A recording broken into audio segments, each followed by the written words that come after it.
السلام علیکم ورحمۃ اللہ وبرکاتہ۔ نحمدہ ونصلی علی رسولہ الکریم، اما بعد۔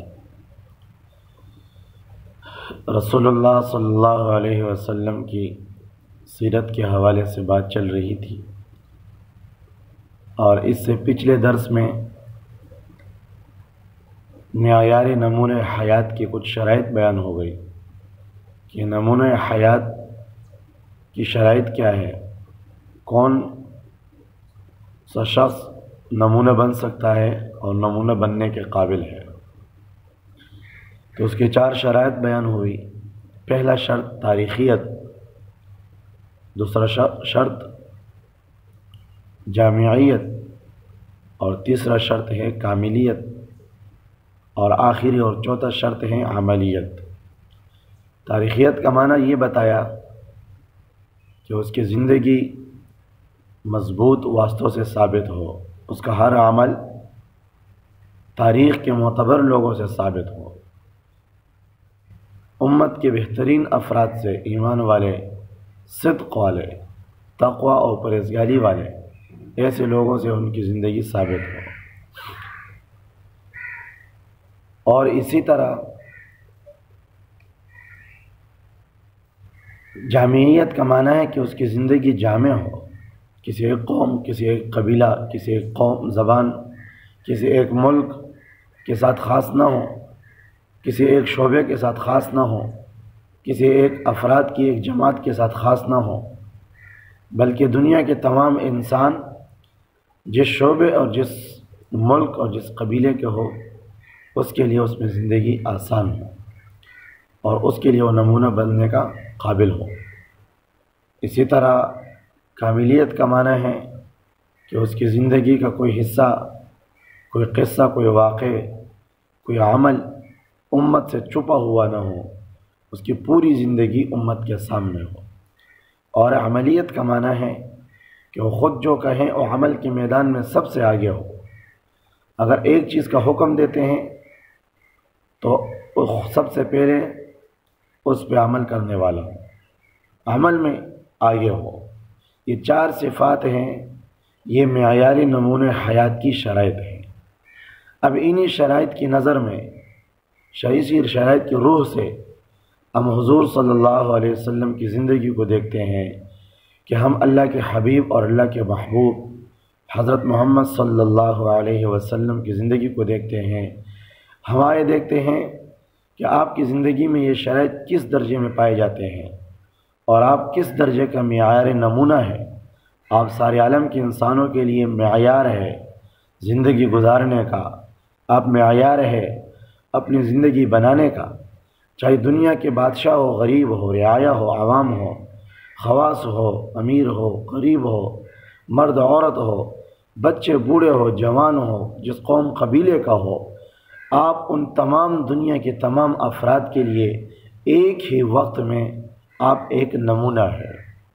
دنیا کا کوئی بھی فرد کسی بھی ملک کا ہو، کسی بھی جگہ میں ہو، وہ آپ کی زندگی پہ عمل کرنا چاہتا ہو، آپ اس کے لیے نمونہ ہے۔ آپ کی زندگی اور آپ کی زندگی کے طریقے آپ ہر انسان کے لیے ہر وقت ایک نمونہ ہیں۔ اب انہی شرائط کے روح سے اگر ہم دیکھتے ہیں تو سب سے پہلے ہم تاریخیت کے حوالے سے حضور کی صلی اللہ علیہ وسلم کی زندگی دیکھتے ہیں۔ آپ صلی اللہ علیہ وسلم کی زندگی ہم تک جو پہنچی ہے وہ تاریخ کے بہت ہی مضبوط، بہت ہی مستند طریقوں سے ہمیں پہنچی ہے۔ ہمیں صرف ادھر ادھر سے نہیں پہنچی کہ ادھر سے سنا ادھر سے سنا، بلکہ ہمیں تاریخ کے مضبوط واسطوں سے ہمیں حضور کی زندگی پہنچی ہے۔ آپ صلی اللہ علیہ وسلم کی زندگی، آپ کا زمانہ، 3 زمانے آپ کے ساتھ، جس کے بارے میں آپ نے فرمایا یہ بہترین زمانے ہیں۔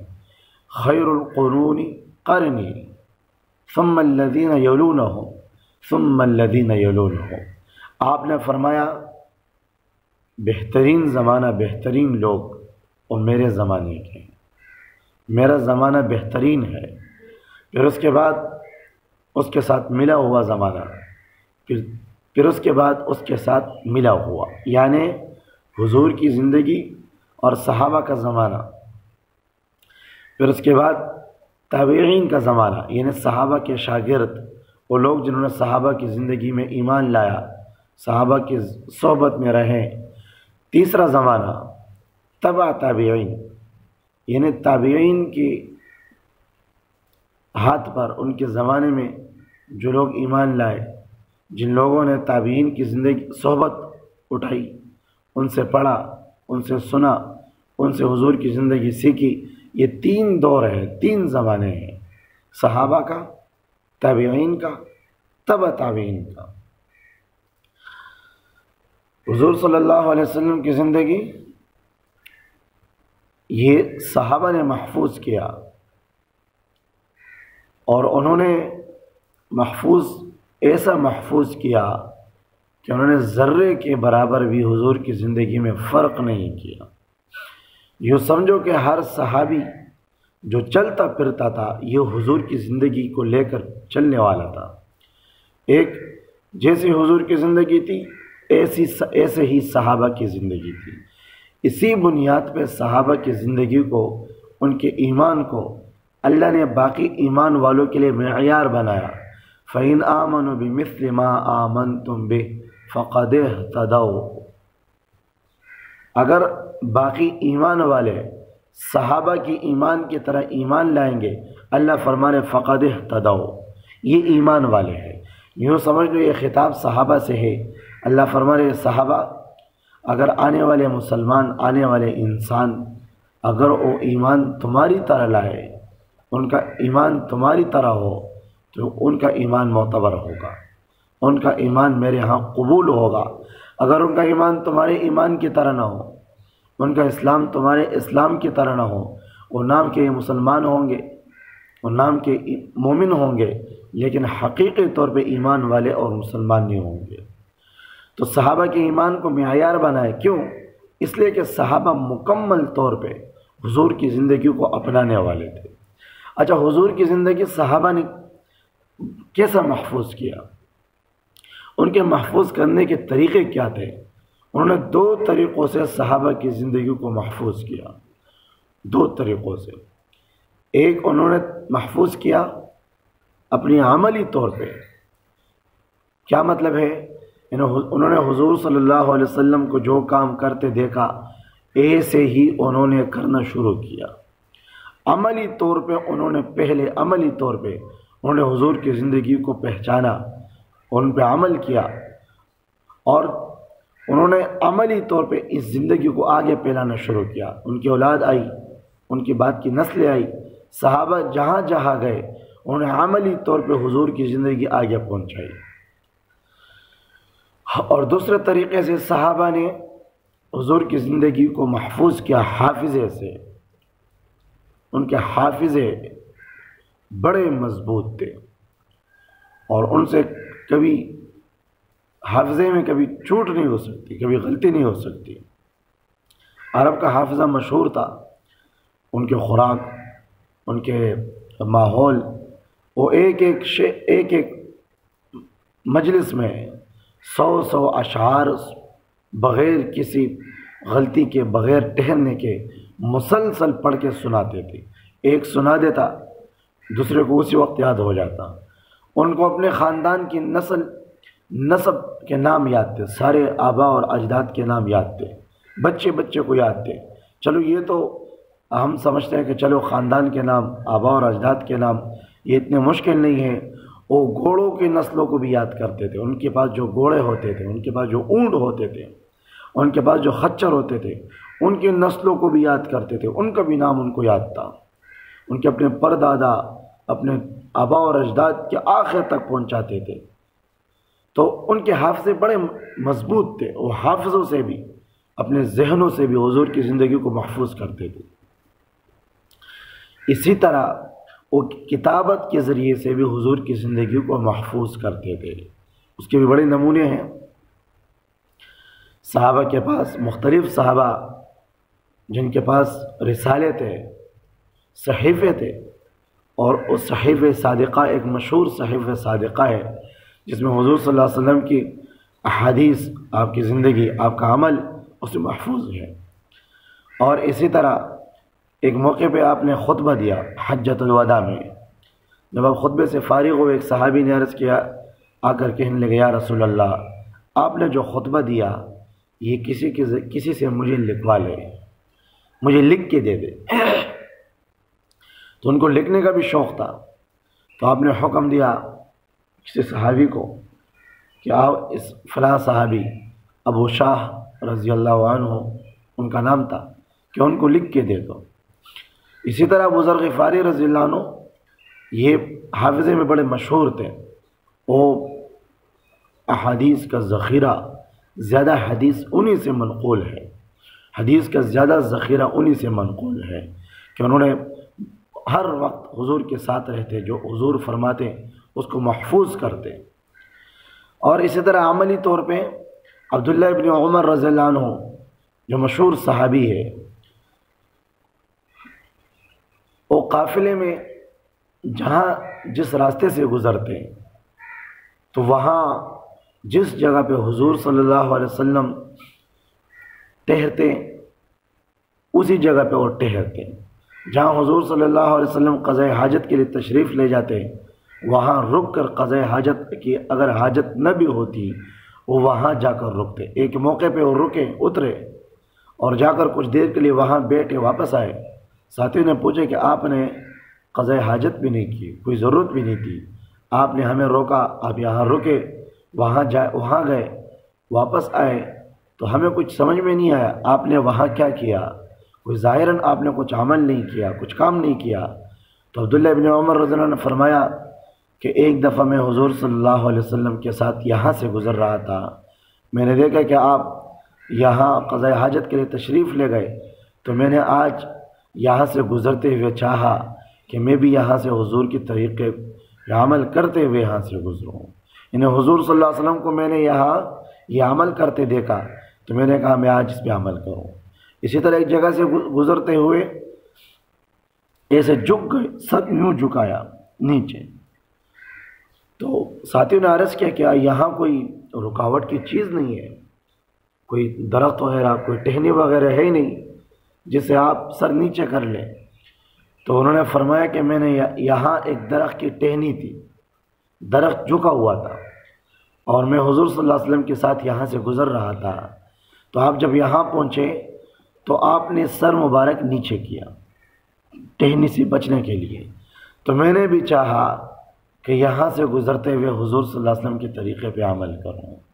تو انہوں نے عملی طور پہ بھی حضور کی زندگی کو اپنایا اور انہوں نے محفوظ کیا، آگے ہمیں پہنچایا، اور انہوں نے حضور صلی اللہ علیہ وسلم کی زندگی کو حافظے کے ذریعے سے، کتابت کے ذریعے سے، اسی طرح اس کے بعد تابعین نے، تبع تابعین نے، محدثین نے اپنے پورے عالم اسلام کے لحاظ سے زندگی کو محفوظ کیا، ان کو کتابی صورتیں دی، حدیث کی بڑی بڑی کتابیں بنائی، مستند کتابیں، پھر ایک ایک حدیث کے ساتھ سلسلہ بنایا، حدیث کس سے نقل ہے، انہوں نے کس سے نقل کیا، ایک ایک سنت کو حضور تک کہ حضور سے کس نے سنا، اس کے بعد کس نے نقل کیا، اس کے بعد کس نے نقل کیا، وہ کس درجے کا انسان ہے، وہ کس درجے کا معتبر ہے، وہ کس درجے کا ایمان والا ہے۔ تو ہر سنت اور حضور کی ہر حدیث، حضور کا ہر عمل، یہ ہم تک جو پہنچا ہے یہ تاریخ کے مضبوط واسطوں سے پہنچا ہے، تاریخ کے مضبوط ذریعوں سے پہنچا ہے، یہ ادھر ادھر کے لوگوں سے نہیں پہنچا، یہ امت کے اعلیٰ ترین بہترین لوگوں کے ذریعے سے ہم تک پہنچا ہے۔ اسی لیے آپ کی زندگی تاریخیت کے حوالے سے بڑی مستند ہے، آپ کا ہر عمل تاریخ کے حوالے سے بہت ہی معتبر ہے، نہ اس میں جھوٹ ہو سکتا ہے، نہ اس میں کوئی ہیرا پھیری ہو سکتی ہے، نہ اس میں کوئی دغا بازی ہو سکتی ہے۔ جو ہم تک حضور کی زندگی پہنچی ہے بعین ہی یہی زندگی حضور صلی اللہ علیہ وسلم کی ہے۔ اور کیوں یہ زندگی نہ ہو؟ اس لیے کہ اللہ تعالیٰ کا ارشاد ہے قرآن کریم کے بارے میں، اِنَّا نَحْنُ نَزَّلْنَا الذِّكْرَ وَإِنَّا لَهُ لَحَافِظُونَ۔ آپ سمجھیں گے کہ یہ تو قرآن کے بارے میں ہے، حضور صلی اللہ علیہ وسلم کی زندگی کے بارے میں تو نہیں ہے۔ اللہ تعالیٰ فرماتا ہے کہ ہم نے قرآن کو نازل کیا اور ہماری ہی ذمہ داری ہے کہ قرآن کو ہم محفوظ کریں، اس کی حفاظت کریں۔ جس طرح قرآن کریم اللہ کی کتاب بعین ہی وہی کتاب ہے، اس کے کسی لفظ میں، کسی زبر، کسی زیر میں، کسی پیش میں ذرے کے برابر بھی فرق نہیں ہے۔ جس طرح ہمیں یقین ہے کہ یہ وہی کتاب ہے کہ جو اللہ نے حضور صلی اللہ علیہ وسلم پر جبریل علیہ السلام کے ذریعے سے 23 سال کے عرصے میں نازل فرمایا، اسی طرح ہمارے یقین ہے کہ حضور صلی اللہ علیہ وسلم کی زندگی جو ہمارے پاس اس وقت محفوظ ہے، یہ وہی زندگی ہے کہ جو حضور صلی اللہ علیہ وسلم کی زندگی 1450 سال پہلے تھی۔ جس طرح حضور نے عمل کیا ویسے ہی ہمیں حضور کا عمل پہنچا ہے۔